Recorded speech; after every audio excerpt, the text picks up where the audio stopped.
Class 11-এর Telenapota আবিষ্কার। আমি তোমাদেরকে সবকিছু প্রশ্নের আনসারগুলো সব তোমাদেরকে বলছি। তোমরা সবাই লাইক অ্যান্ড সাবস্ক্রাইব দাও। আমি তোমাদেরকে জলের মতো করে একদম সহজ সরলভাবে সব বোঝাচ্ছি। আমি সব কোশ্চেন অ্যান্সারগুলো সব বলছি, ইম্পর্টেন্ট সব অ্যান্সারগুলো। তোমরা সবাই এগুলো মন দিয়ে শোনো আর সবাই লেখো। ধরা গলায় 1 নম্বর হচ্ছে, ধরা গলায় আপনি তখন শুধু বলতে পারবেন। কাকে কি বলতে পারবেন? গল্পের নায়ক তথা গল্পকথক ধরা গলায় যামিনীর মাকে বলতে পারবেন যে তিনি যামিনীকে বিয়ে করার জন্যে কথা দিচ্ছেন। নিরঞ্জন যামিনীর বৃদ্ধা মাকে কি কথা দিয়েছিলেন? নিরঞ্জন যামিনীর বৃদ্ধা মাকে কথা দিয়েছিলেন যে তিনি যামিনীকে বিয়ে করবেন এবং তার কথার কোনো নড়চড় হবে না। তেলেনাপোতা আবিষ্কারের জন্য কখন বাঁশ আপনাকে ধরতে হবে? তেলেনাপোতা আবিষ্কারের জন্য আপনাকে বিকেলবেলার পড়ন্ত রোদে জিনিসে মানুষে ঠাসাঠাসি একটা বাঁশ ধরতে হবে। একটি রহস্যময় ছায়ামূর্তি সেখানে এসে দাঁড়াবে। ছায়ামূর্তি দাঁড়ানোর স্থানটির উল্লেখ করো।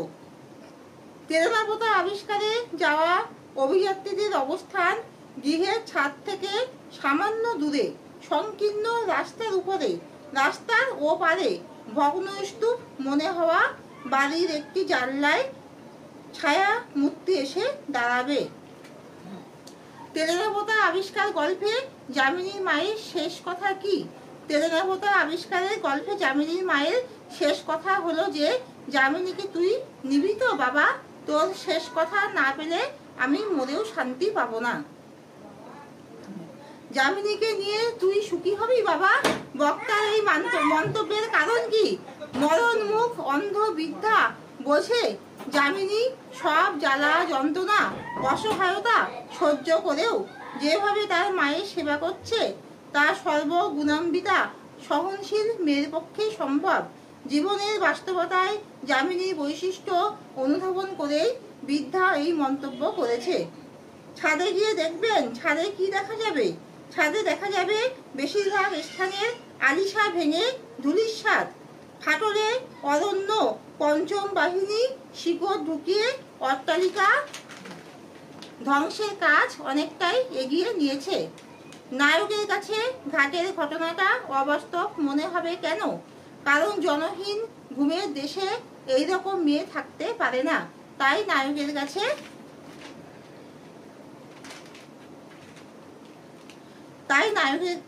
কাছে ঘাটের ঘটনাটা অবাস্তব বলে মনে হবে।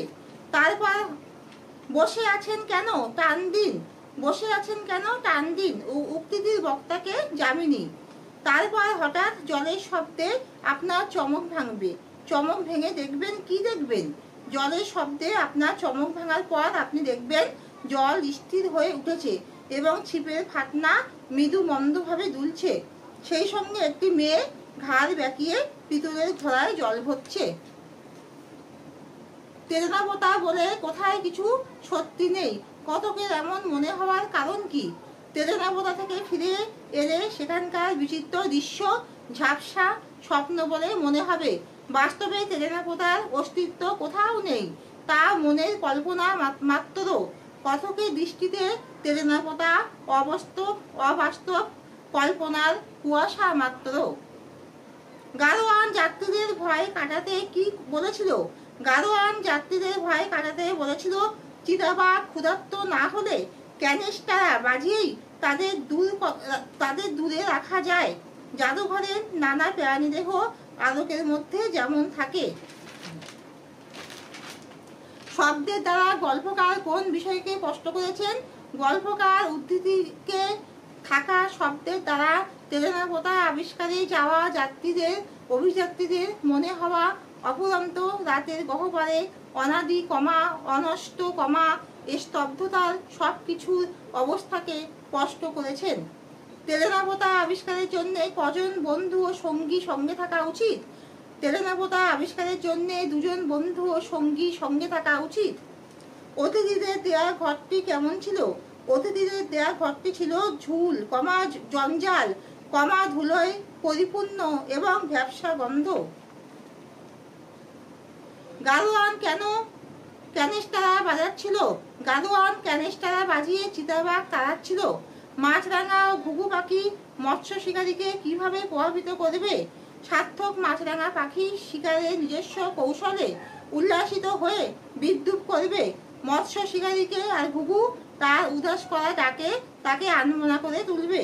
মহানগরী থেকে তেলেনাপোতার সম্ভাব্য দূরত্ব কত? 30 মাইল। গরুর গাড়ির ক্ষুদ্র সংস্করণটি কোন দেশ থেকে বেরিয়ে এসেছে? বামনের দেশ থেকে বেরিয়ে এসেছে। গরুর গাড়ির দারোয়ান উৎসাহের সঙ্গে বাজাচ্ছিল কি? ক্যানিস্টারা। যামিনীর মা যার সঙ্গে যামিনীর বিয়ে ঠিক করেছিল সে হলো নিরঞ্জনের সঙ্গে ঠিক করেছিল। কলকাতায় ফিরে তেলেনাপোতার স্মৃতিকে কি মনে হবে? অবাস্তব, কুয়াশার কল্পনা মাত্র। তেলেনাপোতা আবিষ্কারের জন্য কজন বন্ধু সঙ্গী থাকা প্রয়োজন? 2 জন বন্ধু ও সঙ্গী থাকা প্রয়োজন। অতিথিদের দেওয়া ঘরটি কেমন ছিল?